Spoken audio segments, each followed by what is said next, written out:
An employee handbook is an important communication tool between you and your employees. Here's what to include in yours.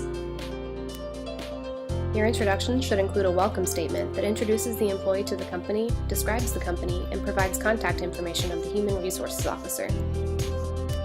The introduction should include a disclaimer that minimizes the risk that a court could rule that the handbook is a contract.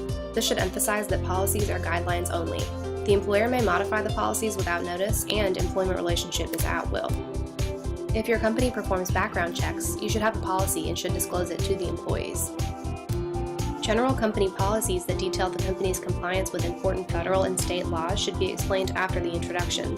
This includes equal employment opportunities policies, anti-harassment policies, anti-retaliation policies, disability and religious accommodation policies, and whistleblowing protection policies.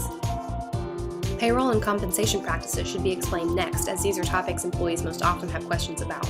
This should include explanation of employee classification, the work week and business hours of the company, pay period and payday, timekeeping policies for breaks and travel time, and reimbursement policies that cover travel and business expenses, tuition reimbursement, and referral policies. Workplace conduct policies explain what's expected of employees every day while they're on the job. These policies should include attendance, such as tardiness, rules of conduct in the workplace like dress code and grooming policies, as well as solicitation and distribution policies, and performance review policy. The Workplace Conduct Policy section should also include information on IT resources and communications policies, such as information on employees bringing their own devices to work and a social media policy, as well as a code of ethics policy that covers conflicts of interest, outside employment, office romance, and nepotism.